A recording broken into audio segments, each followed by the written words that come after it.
أعوذ بالله من الشيطان الرجيم.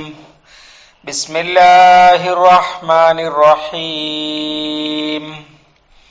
يا أيها الذين آمنوا لا تتخذوا بطانة من دونكم لا يألونكم خبالا ودوا ما عنتم قد بدت البغضاء من أفواههم وما تخفي صدورهم أكبر قد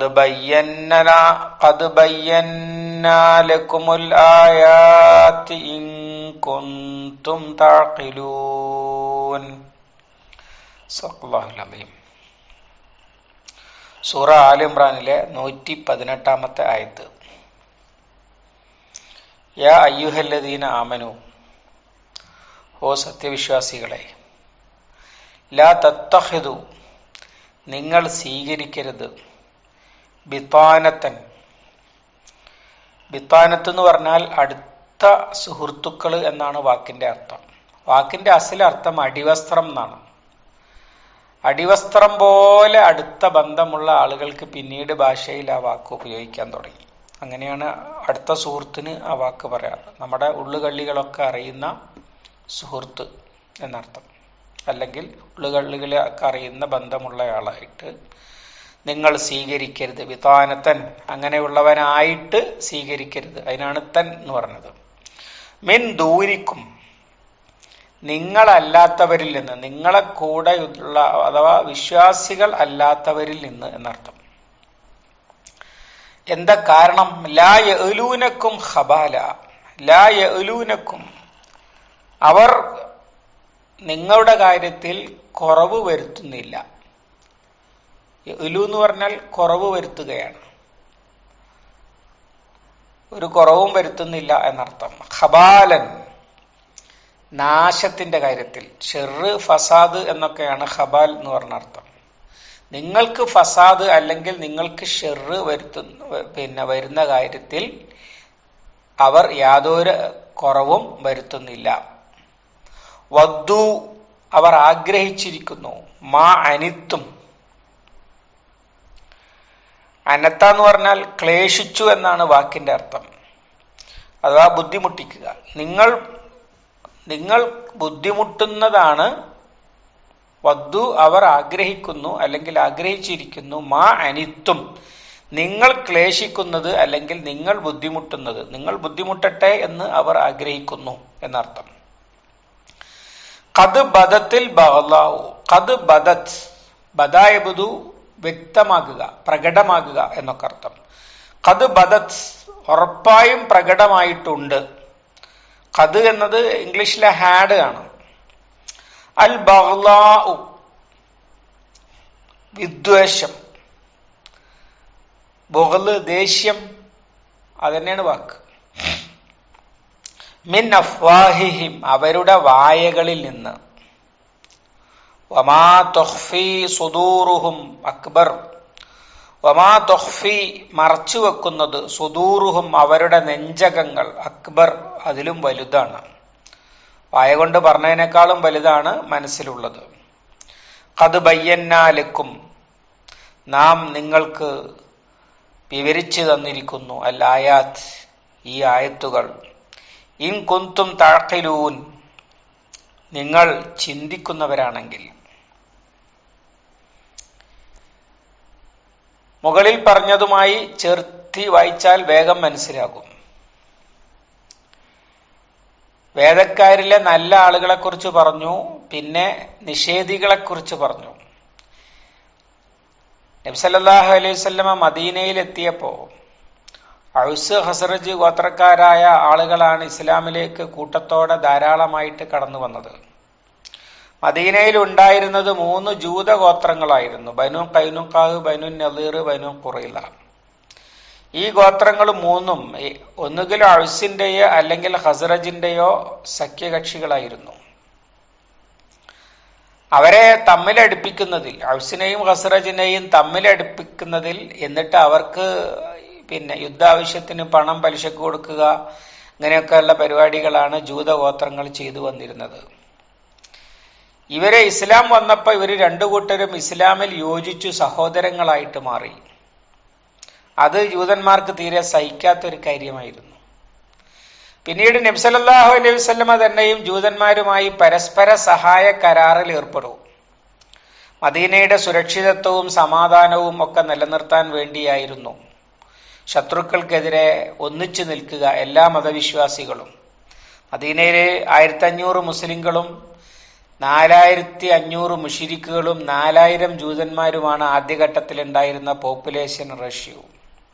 ഇവരൊറ്റ സമൂഹമായിട്ട് ഒരു രാജ്യമായിട്ട് നിലനിൽക്കുന്ന വിധമായിരുന്നു കരാറുണ്ടായിരുന്നത്. ആ കരാറിലൊക്കെ ജൂതന്മാർ ഒപ്പിട്ടത് ഇസ്ലാമിനോടും നബി സല്ലല്ലാഹു അലൈഹി വസല്ലമയോടുമുള്ള മമത കൊണ്ടല്ല. ഔസുകാരും ഖസ്റജുകാരും ഒക്കെ മുസ്ലിങ്ങളായി മാറി. അപ്പൊ അവരോടൊപ്പം ഞങ്ങൾക്ക് പഴയ ബന്ധങ്ങൾ തുടരണമെങ്കിൽ മുസ്ലിങ്ങളായ ഈ സമൂഹത്തോട് കരാറിൽ ഏർപ്പെടേണ്ടതുണ്ട്. അങ്ങനെ അവരുടെ നേട്ടങ്ങൾക്ക് വേണ്ടിയിട്ടാണ് കരാറിൽ ഏർപ്പെട്ടത്. പിന്നെ അവർ ആഗ്രഹിച്ചിരുന്ന കാര്യം ഇസ്ലാമിനെ തകർക്കണം, മുഹമ്മദിനെയും കൂട്ടരെയും സല്ലല്ലാഹു അലൈഹി വസല്ലം ഇവിടെ നിന്ന് പുറത്താക്കണം. അതിനുവേണ്ടി മറ്റ് അറേബ്യയുടെ പ്രദേശങ്ങളിലുള്ള ആളുകളെ മദീനയെ ആക്രമിക്കാൻ പ്രേരിപ്പിക്കണം. ഉള്ളിൽ തന്നെ ഞങ്ങൾ പറയും പോലെ കേൾക്കുന്ന ആളുകളെ വളർത്തിയെടുക്കണം, അവരെ പ്രോത്സാഹിപ്പിക്കണം, കപടവിശ്വാസികളെ. ഇങ്ങനെയൊക്കെയായിട്ട് ഇസ്ലാമിനെ തകർത്തു കളയണം എന്ന മനസ്സുമായിട്ട് നടക്കുന്നവരായിരുന്നു ഈ ഗോത്രങ്ങളുടെയൊക്കെ നേതാക്കന്മാരും പുരോഹിതന്മാരുമായ ആളുകൾ. അവര് പഴയ സുഹൃത്തുക്കളും ഔസുകാരും ഖസ്റജുകാരും ഒക്കെ ആയിട്ട് വലിയ ആത്മബന്ധം, വലിയ സൗഹൃദവും വളരെ ബിസിനസ് പരമായ ബന്ധങ്ങളും ഒക്കെ പുലർത്തിയിരുന്നവരാണല്ലോ. വളർന്നു വരുന്ന ഇസ്ലാമിക സമൂഹത്തെ സംബന്ധിച്ചിടത്തോളം ഇത് ഒരു വലിയ പഴുത് ആയിരുന്നു ഈ ബന്ധങ്ങളെ. അതുകൊണ്ട് അല്ലാഹു സുബ്ഹാനഹു വ തആല സത്യവിശ്വാസികളെ ഉണർത്തുകയാണ്. ശത്രുക്കൾക്ക് ഇസ്ലാമിനും ഇസ്ലാമിക സമൂഹത്തിനും ഇസ്ലാമിക രാഷ്ട്രത്തിനും പാരവെക്കാൻ, അതിന് പാരപണിയാൻ പറ്റുന്ന തരത്തിലുള്ള ബന്ധങ്ങളെ നിങ്ങൾ സൂക്ഷിക്കണം. ഇതാണ് പറഞ്ഞത്. ഇത് ആരുമായിട്ടാണ്? മദീനയിൽ ഈ ബന്ധങ്ങൾ പൊതുവിൽ പറയുന്ന ഒരു വർത്തമാനമാണെങ്കിലും മദീനയിൽ അത് യഹൂദന്മാരെ പറ്റിയാണ്. ഇങ്ങനെ പറയുന്നത് കൊണ്ടുള്ള ഒന്നാമത്തെ ഗുണം ലാ യത്തഖിദു യാ അയ്യുഹല്ലദീന ആമനൂ ലാ തത്തഖിദു ബിതാനത്തം മിൻ ദൂനിക്കും, നിങ്ങളല്ലാത്തവരുമായിട്ട് നിങ്ങൾ ബിതാനത്ത് സ്വീകരിക്കരുത് എന്ന് പറഞ്ഞാൽ മുഅ്മിനീങ്ങളൊക്കെ അത് അംഗീകരിക്കും. അത് അംഗീകരിക്കാത്ത ഒരു കൂട്ടരുണ്ട്, അല്ലെങ്കിൽ രഹസ്യമായിട്ട് അത് ലംഘിക്കുന്ന ആളുകളാണ് മുനാഫിക്കുകൾ. മുനാഫിക്കുകളും യഹൂദന്മാരും തമ്മിലുള്ള ബന്ധത്തിന്റെ പഴുതടച്ചു കളയുന്നതിന് വേണ്ടിയാണ് യഥാർത്ഥത്തിൽ ഈ വർത്തമാനം പറയുന്നത്. അതിന്റെ കാരണം യഹൂദന്മാരോടുള്ള വിദ്വേഷമോ അങ്ങനെ മതവിരോധമോ മതവിരുദ്ധതയോ ഒന്നുമല്ല. അവർ മദീനക്ക് തുരങ്കം വെക്കാൻ വേണ്ടി ശ്രമിക്കുന്നു എന്നതാണ് പ്രശ്നം. അതാണ് അള്ളാഹുവിനെ വിശദീകരിച്ച് പറഞ്ഞത്. ലാ യഅലൂനക്കും ഖബാല വദ്ദൂമ അനിത്തും ഖദ് ബദത്തിൽ ബഗ്ളാഉ മിൻ അഫ്വാഹിഹിം വമാ തുഖ്ഫി സുദൂറുഹും അക്ബർ. അവര് ഇസ്ലാമിനും മുസ്ലിങ്ങൾക്കും മദീനക്കും നാശമുണ്ടാക്കാൻ കഴിയുന്ന ഒരു വഴിയും അവര് അമാന്തം കാണിക്കൂല, ഒരു കുറവും വരുത്തൂല എന്ന് പറഞ്ഞത് അതാണ്. എന്തെങ്കിലും പ്രശ്നം, അപ്പൊ അതിൽ പല വിഷയങ്ങളുണ്ട്. ഒന്ന്, മുസ്ലിങ്ങളെ പ്രത്യേകിച്ചും കൂടുതൽ പഠനമൊന്നും കൂടുതൽ ആഴത്തിലൊന്നും മനസ്സിലാക്കിയിട്ടില്ലാത്ത ആളുകളെ ഇല്ലാത്തത് പറഞ്ഞ് വസ്വാസിലാക്കുക. രണ്ടാമത്തത്, കൂടുതൽ ആളുകൾ ഇസ്ലാം സ്വീകരിക്കാതെ തടസ്സപ്പെടുത്തുക. നബി സല്ലല്ലാഹു അലൈഹി വസല്ലമയെ കുറിച്ച് ഒക്കെ അപവാദങ്ങൾ പ്രചരിപ്പിക്കുകയും തെറ്റിദ്ധാരണകൾ പരത്തുകയും ചെയ്യുക. മൂന്നാമത്തത്, മദീനക്ക് പുറത്തുള്ള ആളുകളെ ഇസ്ലാമിക വലിയ ഭീഷണിയാണെന്ന് പറഞ്ഞ് മദീനയെ ആക്രമിക്കുവാൻ വേണ്ടി സഹായ സഹകരണങ്ങൾ നൽകുകയും പ്രോത്സാഹിപ്പിക്കുകയും ചെയ്യുക. ഇപ്പോൾ ബദറിൽ തോറ്റ മക്കയിലെ മുശ്രിക്കുകളെ വരെ ഉഹദിലേക്ക് എത്തിക്കുന്നതിൽ ജൂതന്മാർക്ക് കാര്യമായ പങ്കുണ്ട്. അവരുടെ പ്രോത്സാഹനത്തിനും അവരുടെ പിന്തുണക്കും അവരുടെ സഹായ വാഗ്ദാനത്തിനും പങ്കുണ്ട്. ജൂതന്മാർ ഈ സഹായ വാഗ്ദാനം ചെയ്തത് മുനാഫിക്കുകളെ കേന്ദ്രീകരിച്ചുകൊണ്ടാണ്. മുനാഫിക്കുകള് ഞങ്ങൾ പറയും പോലെ കേൾക്കുന്ന ഒരു വലിയ വിഭാഗം മദീനക്കകത്തുണ്ട്. അവര് നമ്മളെ സഹായിക്കും എന്ന നിലയിലായിരുന്നു ജൂതന്മാര് മക്കക്കാർക്ക് കൊടുത്തിരുന്ന ഓഫർ.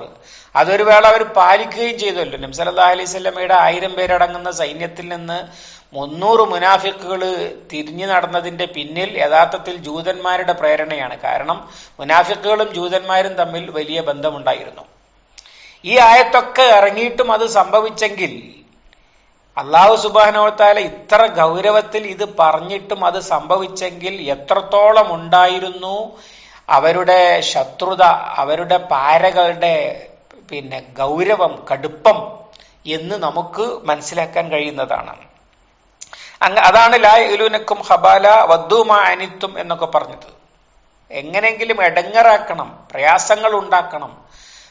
മുശ്രിക്കുകളോട് പറഞ്ഞിരുന്നത് ഹൗലായി അഹ്ദാ മിനല്ലദീന ആമനൂ സബീല. ഈ മക്ക മുശ്രിക്കുകളോട് പോലും ജൂതന്മാര് പോയി പറഞ്ഞിരുന്നത്, നിങ്ങളാണ് കൂടുതൽ സന്മാർഗത്തിൽ, മുഹമ്മദിന്റെ ആളുകളെക്കാൾ കൂടുതൽ സന്മാർഗത്തിലുള്ളത്, കൂടുതൽ നല്ല മതവും വിശ്വാസവുമായി നടക്കുന്നത് മുശ്രിക്കുകളായ നിങ്ങളാണ് എന്ന് ജൂതൻ പറയാണ്. ഒരു നിലക്കും അവർക്കത് സത്യസന്ധമായി പറയാൻ കഴിയാത്ത സംഗതിയാണ്. വിഗ്രഹാരാധന തത്വത്തിൽ അവരും എതിര് തന്നെയാണ്. അങ്ങനെ വരെ പറഞ്ഞ് തെറ്റിദ്ധരിപ്പിക്കുക, ഞങ്ങൾ വരുമെന്ന് പറഞ്ഞിരുന്ന നബി ഇതല്ല എന്ന് പറയുക, അതുപോലെ വിശ്വസിക്കുക, രാവിലെ വിശ്വസിക്കുക, വൈകുന്നേരം നിഷേധിക്കുക, ഇങ്ങനെയൊക്കെ ഉള്ള പരിപാടികൾ ആണ് വദ്ദു മാ അനിത്തും എന്ന് പറഞ്ഞത് കൊണ്ടും സൂചിപ്പിക്കുന്നത്. ഖദ് ബദത്തിൽ ബഗ്ളാഉ മിൻ അഫ്വാഹിഹിം, അവരുടെ വായകളിൽ നിന്ന്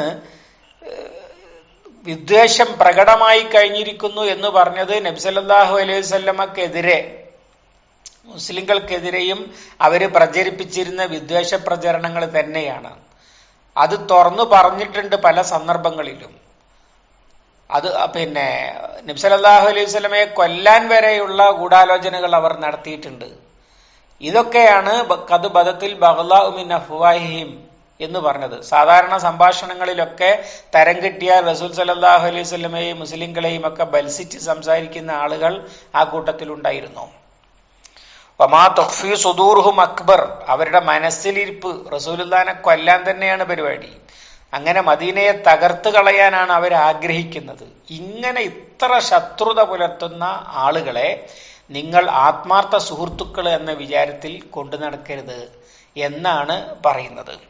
ഇവിടെ നാം പ്രത്യേകം മനസ്സിലാക്കേണ്ട മറ്റൊരു കാര്യമുണ്ട്.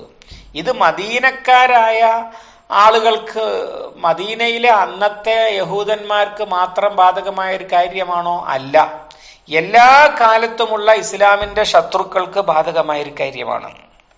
ഈ സൂറത്തിൽ തന്നെ 28-ാമത്തെ ആയത്ത് ലാ യത്തഖിദുൽ മുഅ്മിനൂനൽ കാഫിരീന ഔലിയാ മിൻ ദൂനിൽ മുഅ്മിനീൻ, നിഷേധികളെ വലിയുകളായി സ്വീകരിക്കരുത്. നമ്മളത് വിശദീകരിച്ചതാണ്. ആവശ്യമുള്ളവർക്ക് യൂട്യൂബിൽ ആ ആയത്തിന്റെ വിശദീകരണം ഇപ്പോഴും കിട്ടും. ആയത്ത് 28 അവിടെ നമ്മളത് വിശദീകരിച്ചിരുന്നു. ഈ ഔലിയ എന്ന് പറഞ്ഞത് നേതാക്കളായി സ്വീകരിക്കുന്നതിനാണ് ഏറ്റവും കൂടുതൽ എഫക്റ്റ് വരുന്നത്. അഥവാ ഗോത്രങ്ങളുടെ നേതാക്കന്മാര് നബി സല്ലല്ലാഹു അലൈഹി വസല്ലമ പറഞ്ഞതിന് വിരുദ്ധമായി അവരുടെ ഗോത്രത്തിൽപ്പെട്ട മുഅ്മിനീങ്ങളെ സമ്മർദ്ദം ചെലുത്തുന്നതിന് എതിരെയാണ്. അങ്ങനെയൊന്നും അവരെ നേതാക്കളായി സ്വീകരിക്കുക, അവര് പറയും പോലെ അങ്ങനെ അവരുടെ അജണ്ടയ്ക്ക് നമ്മൾ വശംവദരാകുന്ന വിധമുള്ള ബന്ധങ്ങൾ പാടില്ല എന്നാണ് അവിടെ പറഞ്ഞത്. അങ്ങനെ ആരെങ്കിലും വമൻ യഫ്അൽ ദാലിക ഫലൈസ മിനല്ലാഹി ഫീ ഷൈഇൻ, അങ്ങനെയാണെങ്കിൽ പിന്നെ അവന് അള്ളാന്റെ അടുത്തൊന്നും ഉണ്ടാകില്ല എന്ന് പറഞ്ഞാൽ അള്ളാഹു അവനെ മുഅ്മിനായിട്ട് പരിഗണിക്കുകയില്ല എന്ന് അവിടെ വിശദീകരിച്ചിട്ടുണ്ട്. അത് ഏതാണ്ട് തത്തുല്യമായ ഒരു വർത്തമാനം തന്നെയാണ് ഇവിടെയും പറയുന്നത്. ഇത് രണ്ടും ഒരേ സാഹചര്യത്തിൽ ഒരേ കാലത്ത് ഒന്നിച്ച് ഇറങ്ങിയ ആയത്തുകളാണ് എന്ന ധാരണ നമുക്കുണ്ടാകണം. നജ്റാനിലെ നിവേദക സംഘം വന്നപ്പോ ഉണ്ടായ സംവാദത്തിന്റെ പശ്ചാത്തലത്തിൽ പറഞ്ഞത് കഴിഞ്ഞിട്ട് വീണ്ടും അതിന്റെ ഇടയിൽ ചേർത്തതാണ് പിൽക്കാലത്ത് നബി സല്ലല്ലാഹു അലൈഹി വസല്ലമയുടെ 9-ാം കൊല്ലത്തിൽ, ഹിജ്റയുടെ 9-ാം കൊല്ലത്തിൽ ചേർത്തതാണ്. അതിന്റെ മുമ്പുള്ള സൂറ ആൽ ഇംറാൻ എന്ന് പറഞ്ഞത് ആ പറഞ്ഞ 28-ാമത്തെ ആയത്തും ഈ പറയുന്ന 118-ാമത്തെ ആയത്തും ഒക്കെ ഒന്നിച്ച് ഒറ്റ സൂറത്തായിട്ട് അതിന്റെ ഇടയിൽ ബാക്കി സംവാദ വിഷയങ്ങൾ ഇല്ലാതെ ഓതുന്ന സ്ഥിതിയാണല്ലോ ഉള്ളത് ഒരേ സാഹചര്യത്തിൽ, അഥവാ ബദറിന്റെ ശേഷം ഉഹദിന്റെ മുമ്പ്. ആ സാഹചര്യത്തിലെ വർത്തമാനമാണ്. അവരെ നേതാക്കന്മാരും അവരെ രക്ഷാകർത്താക്കളുമായി സ്വീകരിക്കരുത് എന്നതുപോലെ രഹസ്യം ചോരാൻ, അങ്ങനെ ഇവർ ചെയ്തിരുന്ന പണി അതാണ്, രഹസ്യം ചോർത്തുക, കുത്തിത്തിരിപ്പുണ്ടാക്കുക എന്ന് നമ്മൾ പറയില്ലേ. സഹാബികളെ തന്നെ ദുർബലരായ ആളുകളെ, സാധുക്കളായ ആളുകളെ തന്നെ പല അനുസരണക്കേടും കാണിക്കാൻ വേണ്ടി പ്രേരിപ്പിക്കുക, അതുപോലെ മുസ്ലിങ്ങളുടെ രഹസ്യം ചോർത്തിയിട്ട് ശത്രുക്കൾക്ക് എത്തിച്ചു കൊടുക്കുക, ഇങ്ങനെയൊക്കെ. അതുപോലെ ശത്രുക്കളെ കുറിച്ച് മുസ്ലിങ്ങളിൽ ഭീതി വരുത്തുക. അതൊക്കെ ചെയ്തിട്ടാണ് ഉഹദിലേക്ക് പുറപ്പെട്ട ആളുകളിൽ ഒരുപാട് ആള് വഴിയിൽ വെച്ച് പിരിഞ്ഞു പോയത്. ഭീതി വരുത്തിയിട്ടാണ്, തെറ്റിദ്ധാരണകൾ പരത്തുക. ഇങ്ങനെയൊക്കെയുള്ള കാര്യങ്ങൾ ചെയ്യുന്ന ആളുകളെ വിശ്വസ്ത സുഹൃത്തായിട്ട്, കണ്ണുമടച്ച് വിശ്വസിക്കാവുന്ന ബന്ധു അല്ലെങ്കിൽ സുഹൃത്ത് ആയിട്ട് സ്വീകരിക്കരുത് എന്നാണ് പറഞ്ഞത്. ഇത് എക്കാലത്തും ഇസ്ലാമിനെ തകർക്കാൻ വേണ്ടി, ഇസ്ലാമിക വിരുദ്ധമായ അജണ്ടകൾക്ക് വേണ്ടി, ഇസ്ലാമിനെ തകർക്കാൻ വേണ്ടി ആസൂത്രണം ചെയ്തു ഒക്കെ നടക്കുന്ന ആളുകളെ നേതാവായിട്ടോ അടുത്ത സുഹൃത്തുക്കളായിട്ടോ സ്വീകരിക്കുന്നത് ഇസ്ലാം നിരോധിച്ചത് തന്നെയാണ്. അത് ഏതൊരാദർശവും അത് അങ്ങനെ തന്നെയാണ് ചെയ്യുക.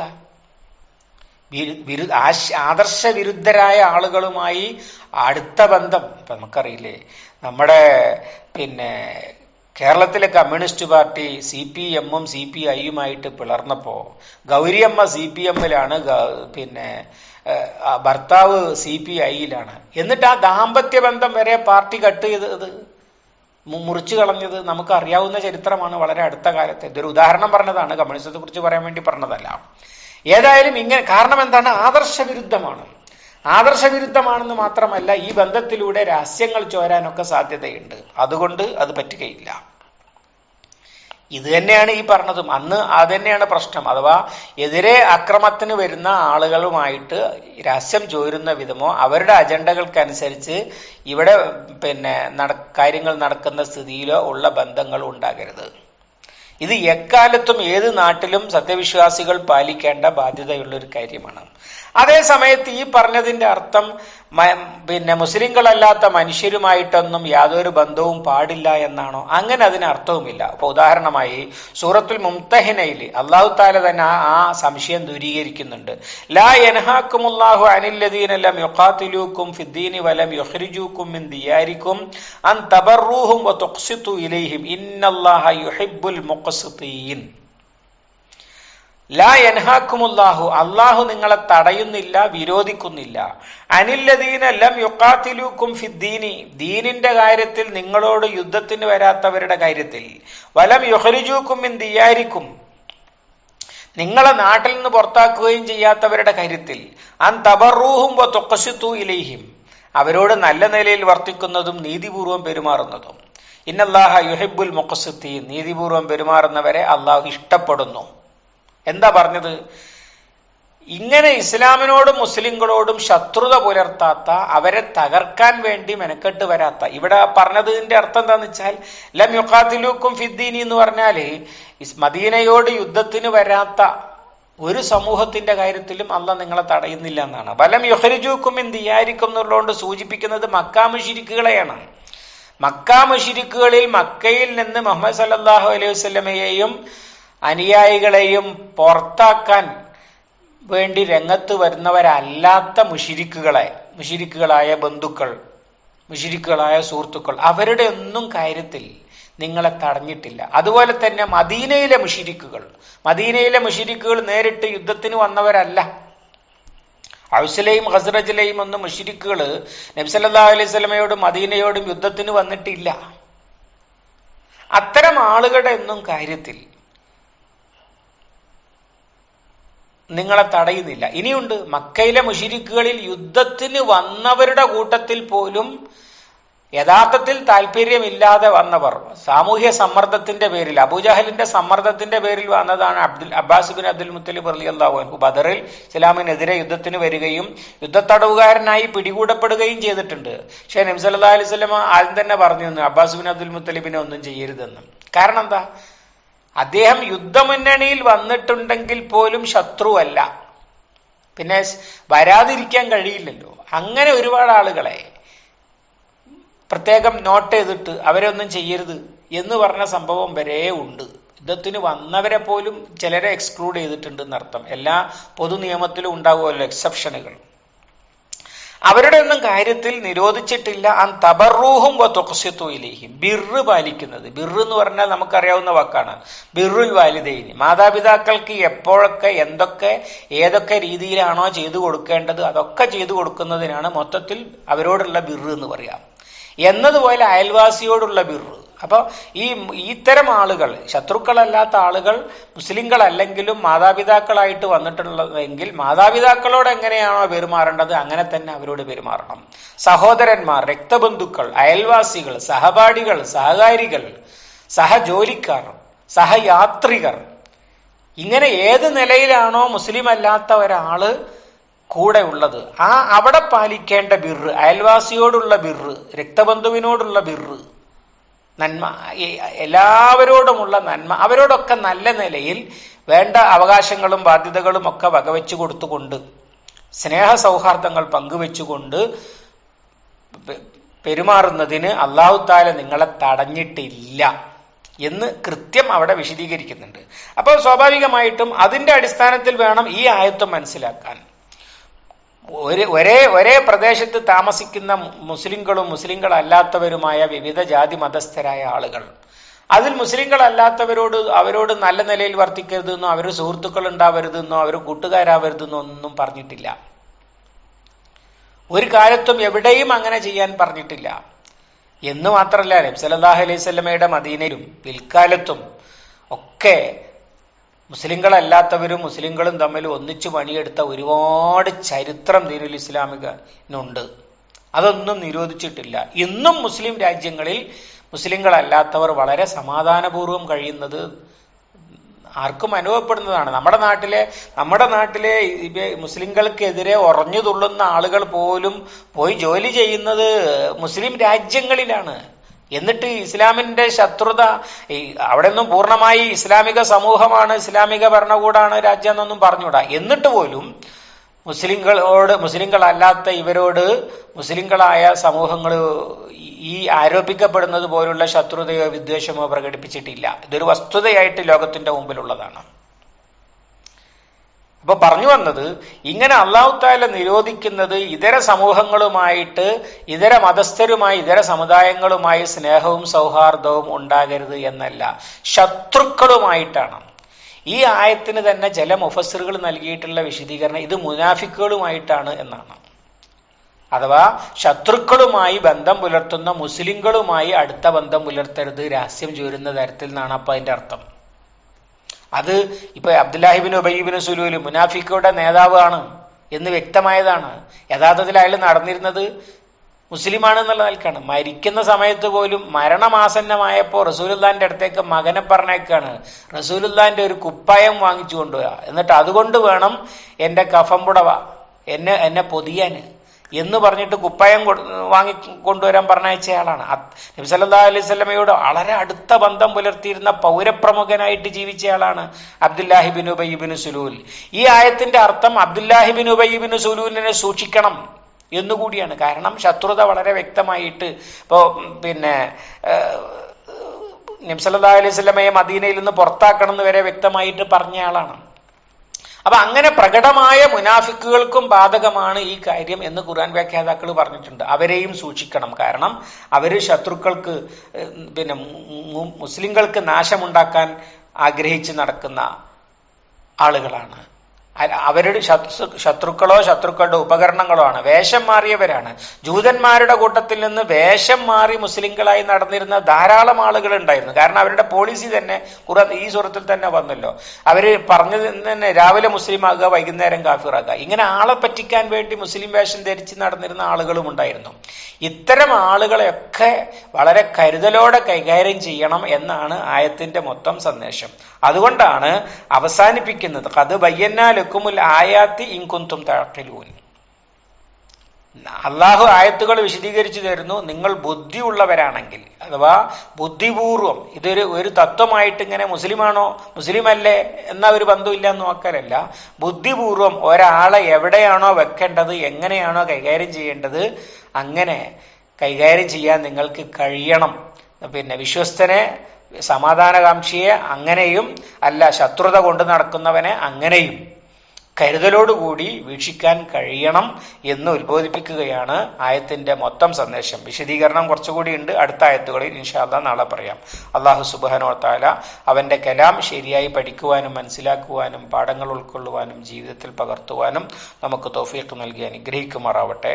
അല്ലാഹുമ്മ അല്ലിംനാ മാ യൻഫഉനാ വൻഫഅനാ ബിമാ അല്ലംതനാ റബ്ബനാ സിദ്നാ ഇൽമാ വആഖിറു ദഅവാനാ അനിൽ ഹംദുലില്ലാഹി റബ്ബിൽ ആലമീൻ وصلى الله على محمد وعلى آله وصحبه وسلم والحمد لله رب العالمين.